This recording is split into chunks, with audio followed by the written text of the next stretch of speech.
Assalamualaikum warahmatullahi wabarakatuh. Alhamdulillah wa syukurillah wala haula wala quwata illa billahil aliyil azim, amma ba'd.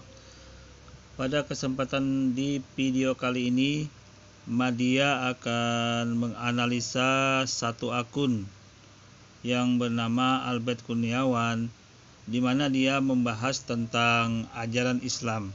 Maka sudah selayaknya lah saya selaku orang Islam untuk menanggapi dan menjawab hal-hal apa aja yang terkait dalam ajaran Islam itu, untuk ditindaklanjuti apakah ada terjadi hal-hal yang tidak sesuai atau yang ada hal-hal yang perlu diluruskan dalam hal ini.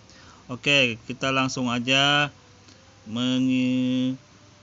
langsung menyimak argumen dari Pak Albert tersebut. Oke, go.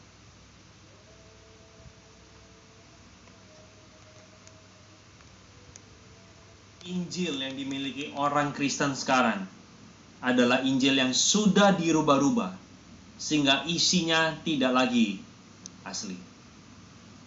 Untuk mendapatkan jawabannya atas kesalahpahaman ini, saksikan video saya.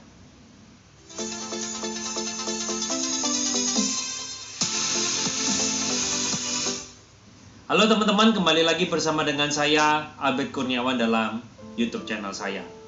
Teman-teman, pada kesempatan video ini saya ingin memberikan sebuah klarifikasi atas kesalahpahaman dari teman-teman saya yang muslim yang berpikir bahwa Injil adalah kitab yang sudah dirubah-rubah.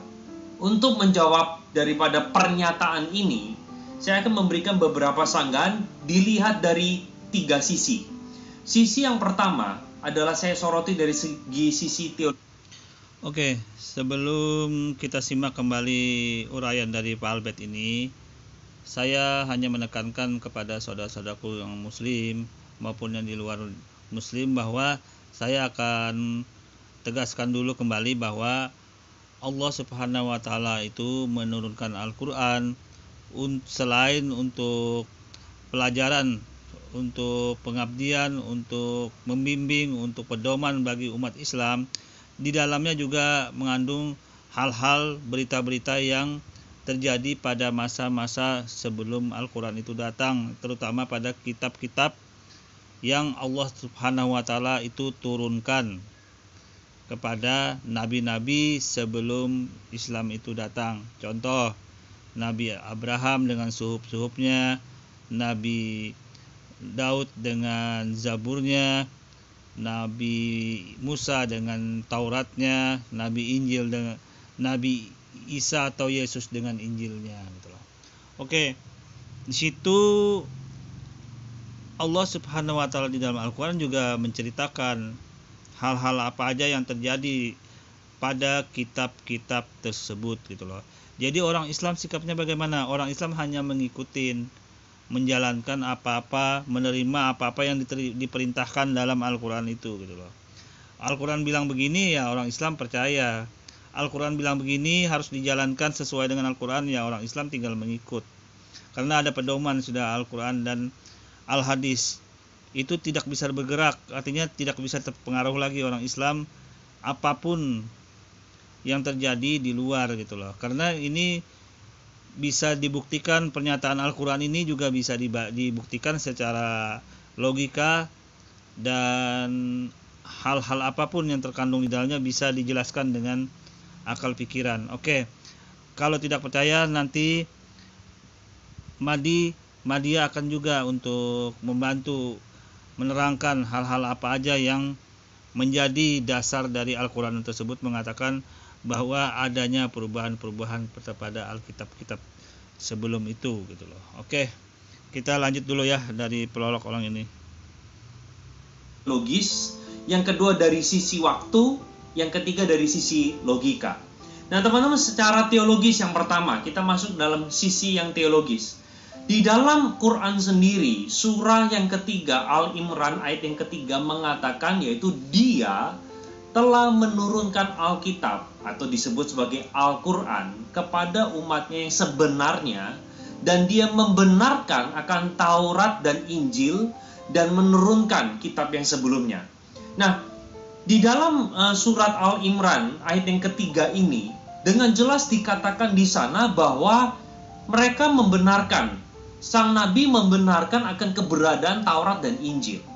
Nah, bagaimana mungkin kalau Injil itu sudah dirubah-rubah, kok disarankan oleh Muhammad untuk kita bisa merefer? Oke, di sini Madia akan jelaskan dulu. Al-Quran memang benar, dia menyatakan di dalamnya itu bahwa Allah Subhanahu wa taala menurunkan kitab-kitab suci sebelum Al-Quran, yaitu kitab Taurat, Injil dan Zabur.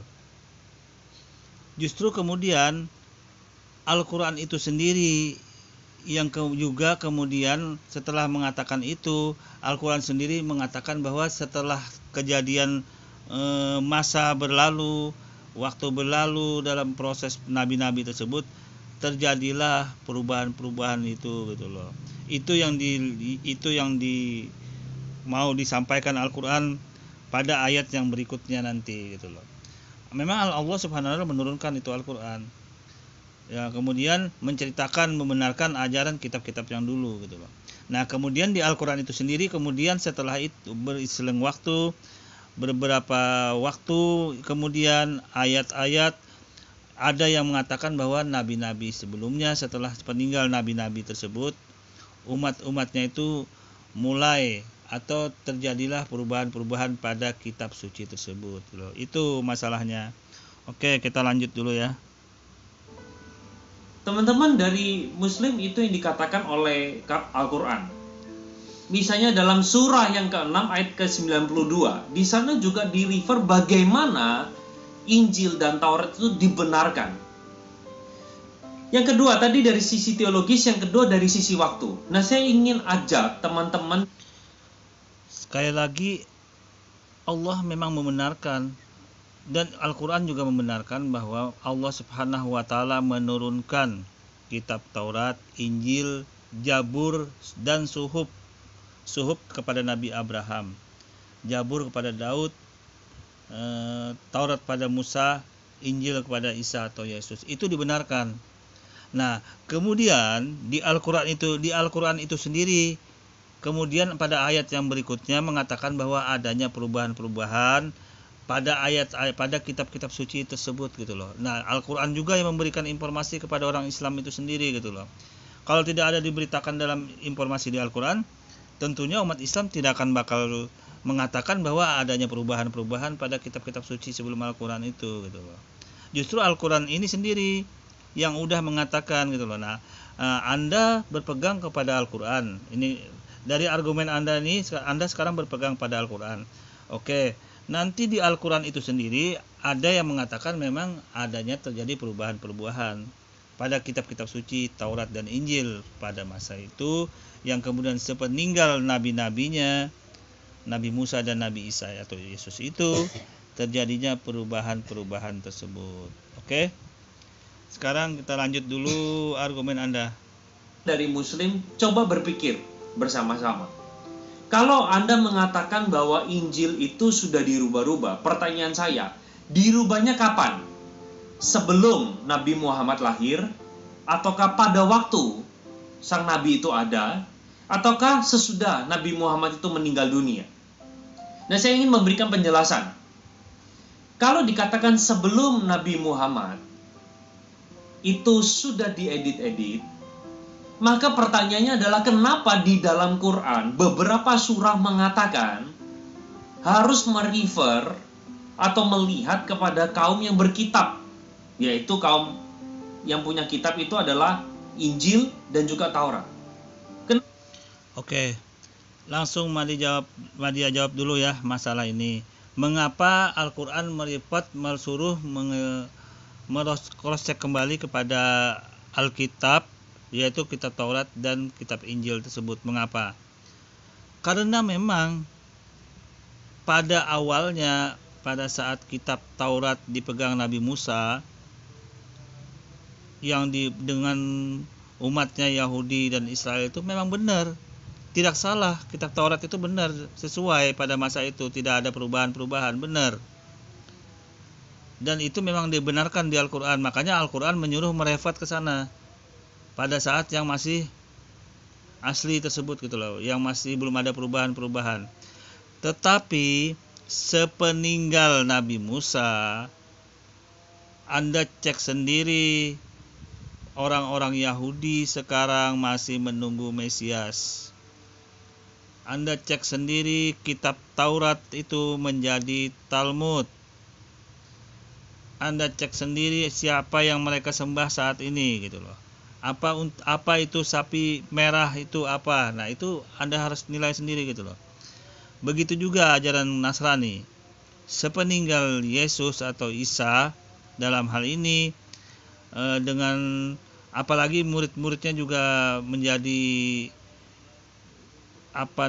dibantai habis oleh tentara Romawi pada masa itu, termasuk disalib juga Isanya dan Yesus itu. Maka kitab suci tersebut itu yang disinggung di dalam Al-Quran itu gitu loh. Pada masa itu kitab suci Injil itu masih benar, masih diakuin, dan ahli kitab itu memang dihormatin di dalam Islam pada masa itu, sangat dihormatin, karena ajaran mereka itu ajaran tauhid. Itu yang perlu saya jelasin ke Pak Albert biar tidak salah paham dulu, mengerti bahwa memang benar ajaran sebelum mereka pergi, maksudnya nabi-nabi mereka pergi wafat, mereka benar sesuai, dan mereka bila sesuai beribadah sesuai dengan ajaran kitab Taurat dan Injil, mereka juga masuk surga. Itu di dalam Al-Quran sudah dijelasin. Mereka beramal soleh juga dihargain sama seperti orang Islam. Oke, kita lanjut dulu ya. Kenapa harus begitu? Kalau dikatakan diedit sebelum Nabi Muhammad. Yang kedua, kalau Anda mengatakan oh ya pada waktu zaman Nabi Muhammad. Nah, saya ingin katakan, loh kok sang Nabi berani menyarankan kepada umatnya untuk mencari tahu dari orang-orang yang berkitab? Bukankah itu nanti akan menyesatkan jemaahnya, bukan? Lalu sederhana saja, sang Nabi tinggal tunjukkan aja, ini loh yang asli, yang ini yang palsu. Jangan ikuti yang palsu. Loh ini loh yang asli, dan inilah yang palsu. Gak usah ikutin yang palsu, ikutlah yang asli. Oke, sebenarnya logika seperti itu, ya logika yang agak sedikit kabur penjelasannya. Yang mudah begini aja dalam hal ini. Al-Quran itu menjelaskan bahwa memang ada terjadi perubahan pada kitab-kitab itu. Tapi sebelumnya itu kitab Taurat dan Injil, Zabur itu memang diakuin itu dari kitab Allah Subhanahu wa taala gitu loh. Nah, maka dari itu Al-Quran itu hadir ke dunia ini selain untuk menjadi pedoman umat Islam, dia juga mengoreksi ajaran kitab-kitab yang sebelumnya itu gitu loh. Itu aja intinya. Yang biar tidak terlalu ruwet ke belakang-belakang seperti contoh-contohnya. Artinya begini, Al-Quran itu datang untuk meluruskan, menjelaskan bahwa adanya perubahan-perubahan pada kitab-kitab sebelumnya itu gitu loh. Makanya Al-Quran itu datang gitu loh. Intinya di situ dulu, agar tidak terlalu balan gitu loh, bingung. Jadi bagaimana cara merangkumannya? Artinya Al-Quran itu memang sudah didesain oleh Allah Subhanahu wa taala untuk mengkritisi kitab-kitab sebelumnya selain jadi pedoman umat Islam itu. Makanya orang Islam itu tahu gitu loh. Nah, mengenai waktunya itu sangat mudah dianalisa gitu loh. Sangat mudah dianalisa kapan waktunya terjadi perubahan-perubahan, itu sangat mudah dianalisa. Pada saat kitab Injil dan Zabur, kitab Taurat dan Injil itu masih sekonsep, masih satu sama lainnya sama, itu masih bisa dikatakan asli. Sangat mudah kan? Begitu terjadi perubahan-perubahan di dalam itu antara ajaran kitab Taurat dan Injil itu terjadi perubahan. Nah, itulah salah satunya ada yang bisa dikatakan berubah gitu loh. Dirubah-rubah gitu loh. Itu sangat mudah kan? Sangat mudah menjelaskannya. Artinya tidak terlalu tidak terlalu ruwet gitu loh. Kan begini aja. Anda tinggal bandingkan kitab Taurat dan kitab Injil. Ada perubahan nggak gitu loh. Terutama konsep ketuhanannya. Terus kedua, konsep ajaran-ajarannya. Nah, Anda tinggal nilai mana yang satu jalur dengan Islam gitu loh, yang masih kira-kira hampir mirip. Walaupun juga ada terjadi perubahan, kitab itu hampir mirip, masih konsep ketuhanannya, tidak makan babi, tidak membuat patung dan sebagainya dan lain-lain itu masih ada konsep kesamaannya gitu loh. Anda nilai sendiri kitab mana gitu loh. Nah, itu sebenarnya tidak perlu ruwet mencari itu. Tinggal Anda bandingkan aja kitab perjanjian lama dengan kitab perjanjian baru. Kitab Taurat, kitab Mazmur, kitab Suhuf Ibrahim, bandingkan konsep ketuhanannya. Sangat mudah menganalisa itu, biar tidak perlu Al-Quran pun dari kitab itu sendiri bisa dibandingkan mana yang satu jalur. Patokannya Al-Quran dengan konsep ketuhanannya gitu loh, dengan konsep makanannya, ajaran-ajarannya itu gitu loh. Di dalamnya itu mana yang masih relevan, mana yang masih mempertahankan ajaran itu gitu loh. Kan kelihatan nanti siapa yang berubah, ya kan, yang dari dulu masih sampai sekarang. Nah, dan itu perlu juga Anda perhatikan juga gitu loh. Oke, kita lanjut dulu ya. Lalu yang ketiga, kalau misalnya dikatakan Injil itu sudah diedit sesudah Nabi Muhammad, itu juga tidak mungkin. Kenapa? Karena catatan yang kami punya, Injil yang ada sekarang ini, sebelum abad yang ke-7, itu semuanya sudah ada dan dalam kuantiti yang sangat banyak jumlahnya. Sehingga hal itu tidak mungkin dilakukan. Yang terakhir, tadi sudah dari sisi teologia, sudah dari sisi waktu, sekarang dari sisi logika. Kalau teman-teman muslim mengatakan Injil yang kami punya itu dirubah-rubah, pertanyaan saya, tunjukkan yang aslinya mana, yang tidak dirubah. Oke, Madia akan jawab. Anda meminta aslinya mana kitab Injil yang asli. Anda meminta yang aslinya ya. Anda begini aja, Anda tinggal cek kitab-kitab sebelum Injil. Karena kitab Injil itu meneruskan kitab Taurat. Ya kan? Kitab Injil itu meneruskan kitab Taurat. Kitab Taurat itu naik ke atas lagi, kitab Mazmur atau Zabur. Ya kan? Kitab Zabur naik ke atas lagi ke Nabi Abrahamnya langsung dengan suhuf-suhuf itu gitu loh.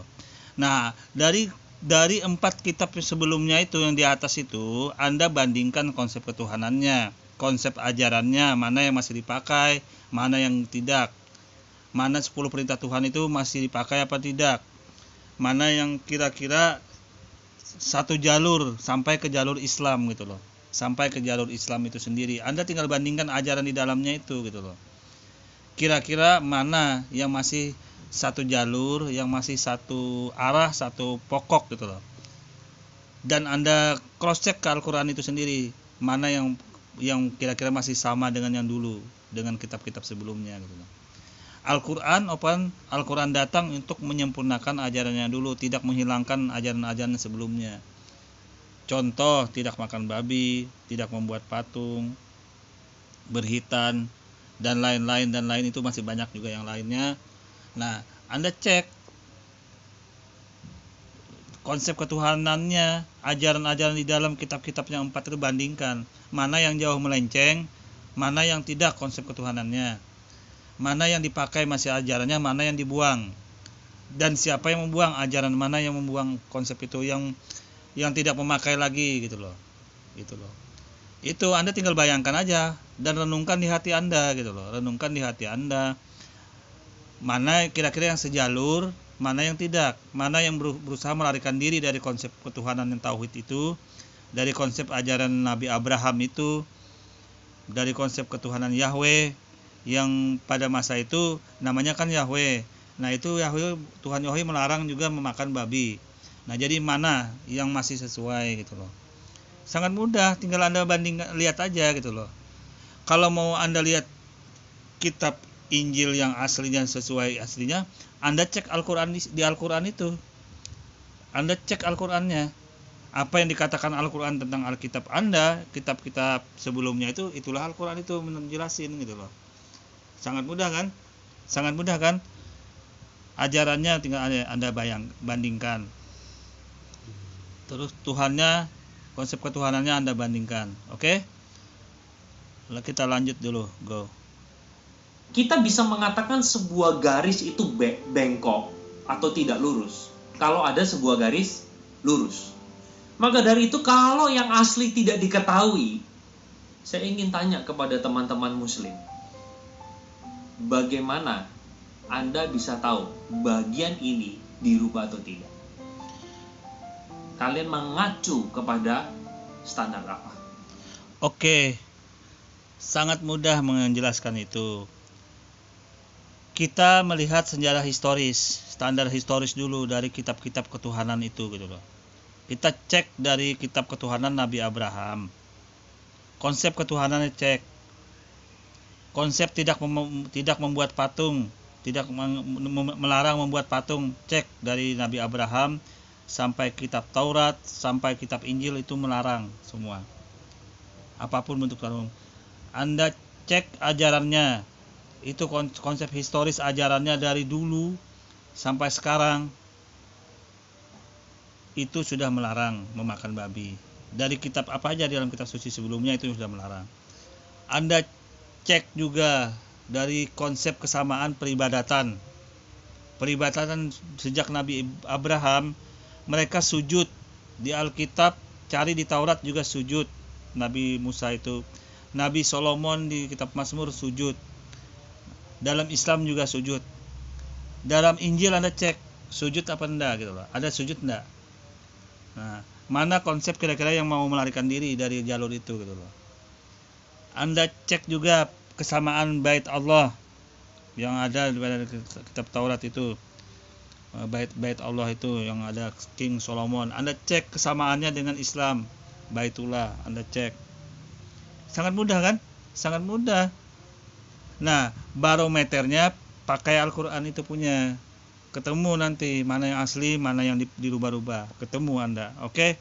Saya lanjut. Sehingga teman-teman, dalam video ini saya ingin mengatakan bahwa Injil yang kami pun tidak mungkin terjadi pengeditan yang luar biasa. Maka dari itu saya percaya Injil yang dimiliki oleh orang Kristen sekarang ini adalah Injil yang sama dengan 2000 tahun yang lalu, yang tidak mengalami pengeditan seperti yang dituduhkan atau disalahpahami oleh rekan-rekan. Oke, sebenarnya ini kan yang membuat video kan Anda yang menebarkan masalah seperti ini, membuat video, membuat akun seperti ini, membuat tema tentang ini. Kita yang Islam hanya menjawab dalam hal ini. Oke, itu yang pertama. Yang kedua, kitab Anda dalam Perjanjian Baru kan itu ditulis juga berapa ratus tahun setelah Yesus dan Isa itu meninggal dunia. Nah, berarti kan jejak historisnya kan itu terjadi juga dalam waktu yang lama gitu loh. Dalam waktu ditulis juga orang ketiga. Nah, mengatasnamakan Isa atau Yesus gitu loh. Ya, kemudian di situ juga terlibat orang yang bernama Paulus. Anda cek sendiri historisnya gitu loh. Historis Paulus ini siapa gitu loh. Orang yang memusuhin pada saat itu, yang siapa yang dimusuhin? Ya Yesus itu sendiri gitu loh. Isa itu sendiri dimusuhin. Mereka kan ya orang yang dikenal dengan pengkhianat maksudnya. Nah, urusan dia bertobat itu bukan urusan saya. Tapi yang jadi masalah di sini kan itu kan track recordnya Anda cek sendiri gitu loh. Track recordnya itu Paulus itu siapa gitu loh. Nah, itu juga sebagai renungan buat Anda sebenarnya. Saya tidak ada kepentingan dalam hal ini.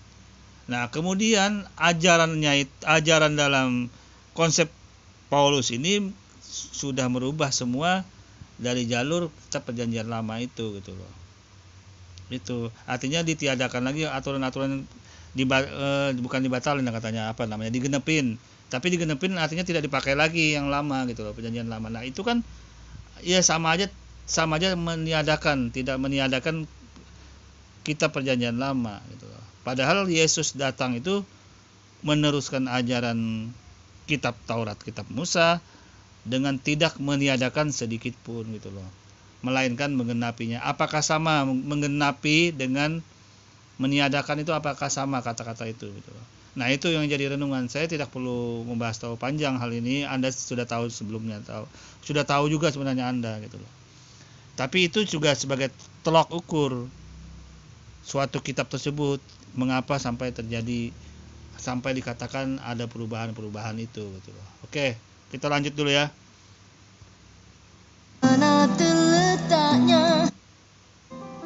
Kini video ini boleh memberkati kita semua. Silakan komen, like, dan subscribe.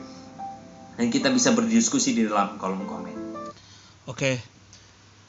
Setelah mendengar dari Pak Albert ini, saya akan closing. Tapi saya ambil kesimpulannya di sini begini. Sebenarnya Al-Quran itu penyempurna. Artinya dia sebenarnya menuliskan kitab-kitab sebelum Al-Quran itu datang gitu loh. Makanya ajaran-ajaran di dalam Al-Quran itu sama juga dengan kitab-kitab sebelumnya. Contohnya ada sujud, ada sholat, ada puasa, ada bait zakat, ada bait suci, baitullah, semua sama. Tapi Al-Quran di sini menyempurnakan, lebih syariatnya itu lebih menyempurnakan gitu loh.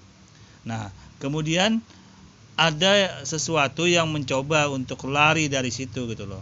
Dari jalur itu, dari jalur kitab yang kesamaan yang tidak makan babi, tidak membuat patung segala macam, mencoba lari dari jalur itu gitu loh. Silahkan Anda nilai sendiri jalur mana yang mencoba lari itu gitu loh. Jalur mana yang enggak memakai konsep ketuhanan tauhid, jalur mana yang enggak mau memakai ajaran yang sudah dari sejak Nabi Abraham sampai Nabi Muhammad itu berusaha mereka lepas gitu loh. Anda nilai sendiri, silahkan merenungkan. Semoga ini bermanfaat. Kurang lebihnya saya mohon maaf. Wassalamualaikum warahmatullahi wabarakatuh.